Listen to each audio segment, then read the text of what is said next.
Tem aí o Lula. É um corte longo. A gente vai reagindo aos poucos. Vamos reagindo aos poucos. Quando eu falo para, aí você para. Por que não fez? Lula, a gente está percorrendo a tua história, e a do PT, e não tem como a gente não falar da tua prisão, de tudo que aconteceu. Como foi isso na tua vida? Que marca que deixou? Que momento você estava vivendo? Eu também queria saber por que o PT, o senhor, nunca falou abertamente sobre algum tipo de arrependimento, algum tipo de culpa, erramos aqui. Eu nunca vi esse tipo de discurso. Falar, ó, a gente errou onde? Porque existe um antipetismo, existe uma rejeição por esse período, e eu queria saber o que você passou.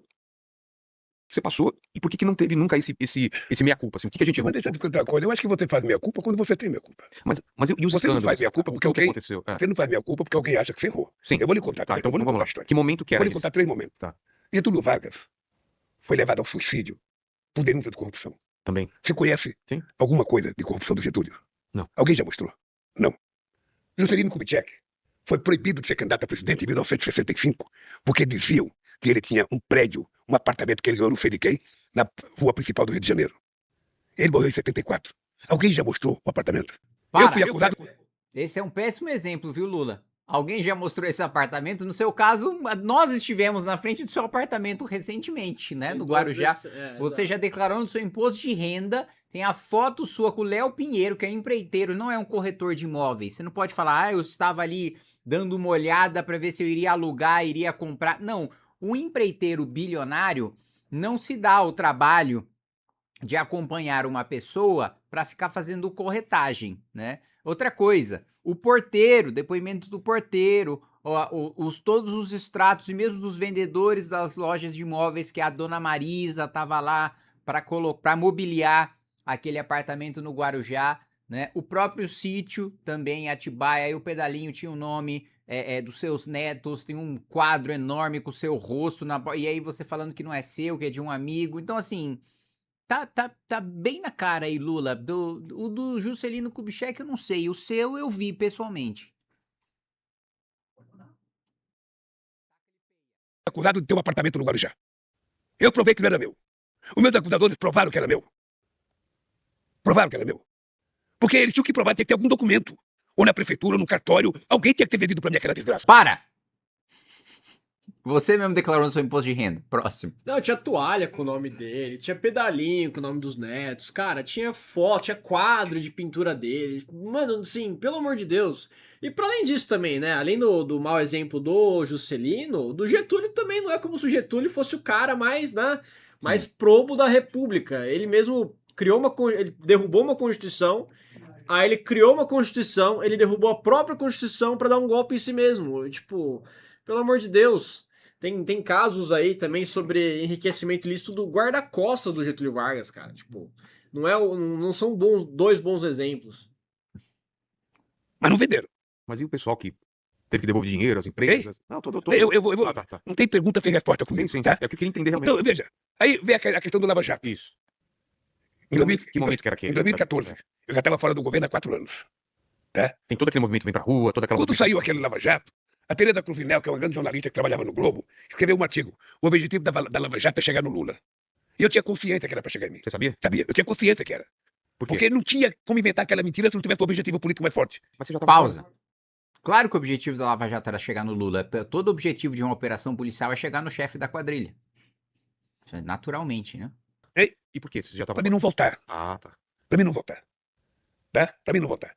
Porque eu poderia ter votado na reeleição da Dilma, eu não quis votar. Talvez não deixaram votar em 2018, porque eles sabiam que eu ia ganhar, mesmo preso. O Barroso não deixou ser candidato, mesmo quando a ONU... Falou que podia ter voltado na reeleição da Dilma e ele não quis. Eu me lembro de ler uma notícia, na época da reeleição da Dilma, em que o Lula teria entrado ali numa sala fechada só com a Dilma, né? Teria entrado animado e saído com cara de bunda, né? Depois, não sei se vocês resgatam essa notícia aí, então aparentemente a história não foi bem essa. Dilma estava na cadeira e não estava a fim de levantar, né? A ONU mandou ser candidato, ele não deixou, eu estava preso. Eu tive mais paciência. Fiquei 80 dias preso. E esperei. Quando surgiu a Lava Jato, Eu poderia ter saído do Brasil. Te ofereceram isso? Eu poderia ter feito como faz Os filhos os honestos do filho do Bolsonaro. Bebe uma água. Eu poderia. Mas chegou a passar isso pela tua cabeça ou em nenhum momento passou pela tua cabeça? Nunca. Por quê? Nunca. Houve muita sugestão para mim sair do Brasil. Houve sugestão para mim para a embaixada. Mas a minha obsessão era provar que eu era inocente. A minha obsessão era provar que a Lava Jato tinha sido a maior mentira desse país. Sabe o que eu fico chateado? Sabe o que eu fico chateado? O que me deixa triste? É que aqueles que endeusaram o Moro, aqueles que endeusaram o Dallagnol, quase fazendo eles virarem santo, não têm a humildade de pedir desculpa. Esses deveriam pedir Você desculpa. sente essa mágoa? Profundamente. Sabe, não é uma mágoa. É um constrangimento de ver que esse país não é verdadeiro. O cara conta uma mentira durante 4, 5, 6 anos. Mesmo provando que é mentira, o cara não fala que Pausa. Não provou que é mentira. Você não foi nunca absolvido no mérito. Mais uma vez, o processo foi anulado porque o Supremo decidiu, depois de ter julgado várias vezes casos da Lava Jato, decidiu de repente falar: ó, gente, a gente tá julgando no lugar errado, né? Pô, acho que o Lula deveria ter sido julgado em Brasília. Pô, vocês ficaram 4 anos julgando todos os processos e entendendo que a vara do Sérgio Moro era a vara competente para fazer o julgamento, aí de repente não é a vara do Moro, é a vara do juiz de Brasília, né? E aí o Lula é idoso, prazo prescricional, ou seja, o período em que o Estado perde o direito de te punir, né? Ele perde, Minatico, nós chamamos o ius puniendi, né? O Estado perde o direito de te punir porque você ficou muito tempo sem ser punido, o Estado foi incompetente, você é idoso, corre pela metade esse prazo, e foi isso que aconteceu, né? Prescreveu, né? Ou seja, você cometeu o crime, mas você não pode mais ser punido por ele. E o Genuíno, você lembra o que aconteceu com ele? Por que ele saiu da cadeia? Não lembro. Porque a Dilma deu um indulto que pegava exatamente... Ela não deu graça, né? Ela deu indulto, só que pegava exatamente a faixa etária do Genuíno. Tipo assim, olha, aqueles que tiverem nesse crime específico sido condenados e tiverem mais de 80 anos, 75 anos, tal, estarão aptos ao indulto. E aí ele conseguiu sair da cadeia. Ele que quando foi preso também botou uma toalha nas costas e saiu fingindo que era um super-herói. Isso é verdade. Você lembra disso? Ele pegou uma toalha de mesa e saiu todo ridículo lá, fingindo que era um super-herói. Com a mãozinha pra cima, cara, nossa. Ridículo. E outro ponto, né, que o Lula não responde aí. No mensalão teve condenação, então o Dirceu e o Genuíno são bandidos? Ou ele considera que o Supremo perseguiu o Supremo, de maioria indicada por ele, perseguiu, né? Porque eles falam que toda decisão do Supremo é correta, né? Que o pessoal do Supremo são os deuses, os guardiões da democracia. Mas e aí? Condenou e colocou na prisão o Dirceu e o Genuíno. Tava errado? Não eram ladrões? Né? Então, siga em frente. Nada de corrupção, não houve nada de coisas erradas. É essa a questão que eu acho que todo mundo quer saber. Mas deixa eu te falar, existe coisa errada. Deixa eu contar. Houve corrupção e a corrupção foi provada, sabe? Os caras pagaram o preço. Então, é isso porque que quando você tem em qualquer país do mundo uma denúncia de corrupção numa empresa, o que você faz? Você prende um corrupto. É óbvio. Aqui o que eles tentaram fazer? Quebrar as empresas. Você sabe quantos milhões... Esse foi o problema. Você sabe quantos milhões de emprego esse país perdeu? 4 milhões de emprego. Você sabe que todas as empresas de engenharia que o Brasil tinha, que eram empresas modelo no mundo inteiro, que estavam na África, que estavam na América do Sul, que estavam construindo o aeroporto de Miami, todas essas empresas foram destruídas. Pausa. Era um cartel de empreiteiras corruptas. O negócio delas não era engenharia. A Odebrecht nunca foi grande porque teve os melhores engenheiros. A Odebrecht era grande porque tinha esquema. Porque o negócio deles não era engenharia, era propina. E o exemplo, todos os exemplos que ele citou na América Latina, na África, era tudo roubo. Na América Latina foram punidos, na África foram punidos. Aqui teriam sido punidos, foram por um tempo, e depois, com o governo fraco e que cedeu não só ao petismo, mas ao centrão de Jair Bolsonaro, infelizmente todos os petistas foram soltos. Só para explicar, né, Kim, assim, em qualquer economia desenvolvida do mundo, as empresas prosperam, em geral, de acordo com as inovações que elas conseguem, né? Então, a partir do momento que ela inova, seja através de investimento em P&D, seja através de, enfim, algum outro ganho de eficiência em algum departamento específico, seja logístico, seja o custo, ela consegue um custo menor e aí consegue fazer ali um preço melhor por conta de alguma inovação, essa empresa prospera, certo? E ela consegue empregar mais, tal, e chegar nesses milhões de empregos por ano que o Lula está falando. No Brasil, em regra, você dificilmente tem isso. Aqui as empresas prosperam, em regra, conseguindo vantagens tributárias. É o caso, por exemplo, Magalu. né? Não tem uma grande inovação na Magalu. Você não tem, por exemplo, a Magalu não é a nossa Amazon, né? Ela consegue ali algum regime diferenciado tributário. No caso específico dessas empreiteiras que ele tá falando, não é nenhum dos dois. Não é que ela teve vantagem tributária, não é que ela teve alguma inovação muito grande, não. Eram empresas, como você falou, que estavam ganhando ali, tinham ganhos de mercado por conta da propina, né? Porque elas combinavam entre si num cartel, olha, qual que é a próxima que vai ganhar a licitação do PAC do governo Lula? Ah, agora vai ser o OAS, ah, agora vai ser o Odebrecht. Tinha um departamento inteiro dentro do Odebrecht para propina, que era o departamento de Operações estruturadas. Então, peraí, cara, não é assim que, pô, a gente tinha uma puta Microsoft, uma Amazon aqui dentro, e aí por conta do Lava Jato a gente acabou com elas e abriu mão de ter a nova Apple aqui. Não, não era isso. A gente construiu uma empresa baseada em ganhos de propina. Inclusive, eu queria ser do setor de apelidos da Odebrecht. Eu ia me divertir muito, cara. Eu lembro que tinha um. Eu não lembro quem era, mas um era o todo feio, mano. Ah, o todo e feio. O cara, mano, realmente era muito feio. Ele era feio. E ele ficou bravo. Não por estar envolvido na Lava Jato, mas pelo apelido. Pelo apelido de todo feio. Acho que tem até uma aspas dele que ele fala: feios são eles. Aí tem o Nervosinho, que é o Paz. Deu me lembrar dos apelidinhos da Odebrecht. Vai, siga. Poderia ter prendido o dono e ter deixado essas empresas funcionando. Concordo. Mas não fizeram assim. No mundo inteiro é assim, só aqui que não. Mas porque então, o projeto era político. Então houve corrupção, houve coisa errada. Pausa de novo aí, rapidão. Então acabou com Yellow. isso. Tem uma coisa também quando ele fala, tipo, se prendesse o dono e deixasse a empresa funcionando. Uma das, talvez a maior empresa envolvida na Lava Jato era a Petrobras. E quem que indicava o presidente da Petrobras? Bem lembrado. Houve julgamento. Mas As pessoas foram punidas. Mas você não sente falta de um. Porque agora a gente tá falando, claro, houve, aconteceu. Mas eu nunca vi isso, esse. Pedir desculpa, gente, erramos em algum. Não, mas eu tô falando de mim agora. Não, eu tô falando do Não, partido, do governo, não tô falando do senhor, tô falando. No Brasil e no mundo, houve, há e haverá. Exato. Acontece no mundo inteiro, não Mas acontece. agora eu tô falando de mim. Tá. Tô falando de mim. Tá. Porque a acusação é sempre dizendo, o Lula sabia. Sim. O Lula sabia, tá? Sim. É como se você soubesse o que o seu filho tá fazendo agora. Tá? Então, o que acontece? Eu precisava provar. Então eu recebi uma proposta, De quem? sabe? De fazer um acordo quando eu tava preso. Qual Pra era? ir pra casa com tornozeleira. E o que você teria que fazer? Sabe? Assumir. Eu só tinha que sair. Que E sabe? eu me recusei. Ah, é? Eu me recusei. O que eu disse? Eu não troco a minha dignidade pela minha liberdade. Te Eu vou ofereceram, provar a minha inocência. te ofereceram a domiciliar com tornezeleira e era só sair. Era só sair. Não tinha que assumir nenhuma Não tinha que assumir nada. Se eu me culpa de uma coisa que eu não tinha, como é que eu posso assumir? Então, mas por que te ofereceram isso? Então? Porque era melhor? queriam me tirar da cadeia. Por quê? Porque tinha Porque mais estava força. começando a haver muita manifestação internacional em minha defesa. Entendi. Então, ao invés de criar uma coisa Uma coisa política, maior. resolveram, então, falar, vamos amenizar isso, o Lula sai da cadeia. Sabe? Eu não aceitei.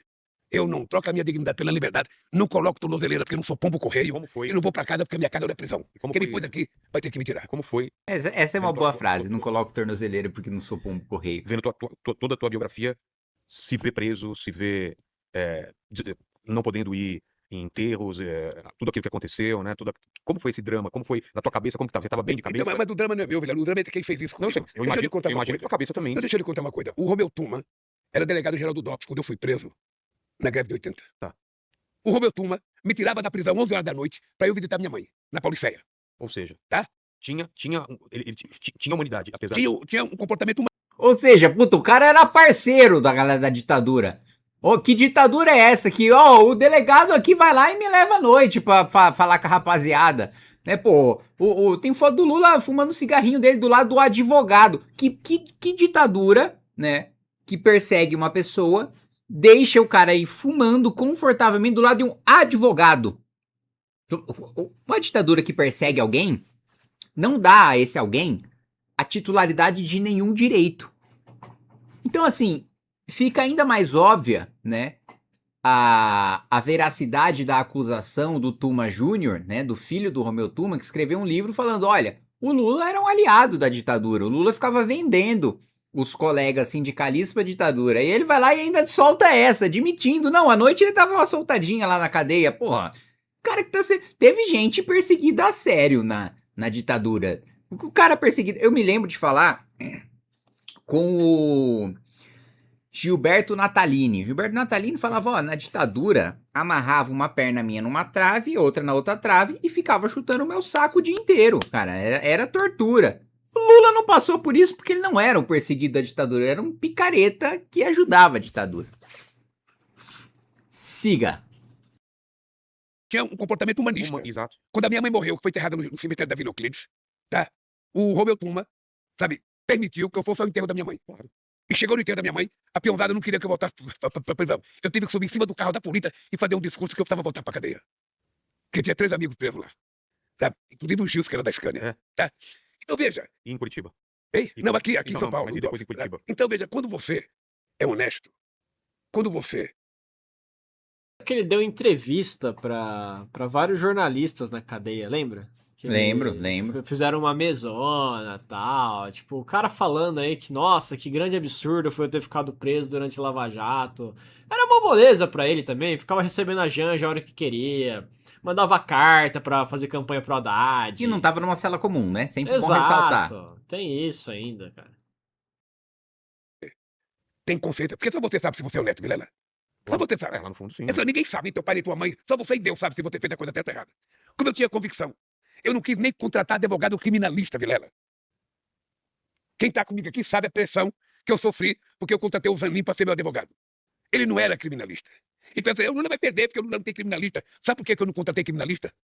Porque eu acho que criminalista não sabe defender inocente. Criminalista defende bandido. Ei, pera aí, cadê a OAB? Cadê a OAB? Porque assim, a OAB é a máquina de notinha de repúdio, né?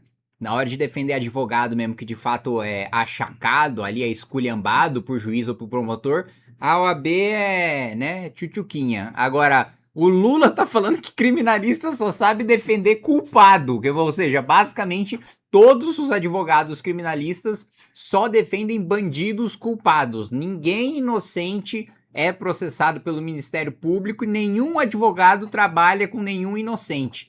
Pô, me vem à cabeça agora vários casos, pô, do pai que matou o estuprador da filha, da mãe que decepou o cara... Gente, desculpa aí pelo meu operador. Meu operador é assim... Eu trouxe ele de uma situação... Ele tava no meio de um aterro sanitário, se alimentando. Era tipo o Jorginho na Avenida Brasil. E eu resgatei ele. E aí, ele tá tendo dificuldades aqui de operar a live. Quer fazer algum comentário, Minato? Sobre o operador? Pode ser também. Sobre o que você quiser. Cara, é isso, né? A gente tá aí pra ajudar as pessoas mais necessitadas aí, né? E até engraçado, porque se você puxar aí, é bem capaz que os colegas dele do PT tenham contratado criminalista. Com certeza, todo mundo contratou criminalista. O Cacai advogou para a galera do PT. E ia de bermudinha lá pro Supremo. Nossa, maravilhoso. Puta que pariu, ó. Ótimo corte, né? Editores. Atenção. Vem cá. Ah, tá. Agente especial Dufo se apresentando. Pega esse corte do Lula, falando que criminalista só defende culpado, e aí vai colocando manchetes ou notícias da contratação de cada petista que contratou um criminalista. Ó, público! E aí bota aquela música no final. Os senhores estão vendo a criação de um vídeo ao vivo, assim que nascem as ideias, assim que surgem os vídeos.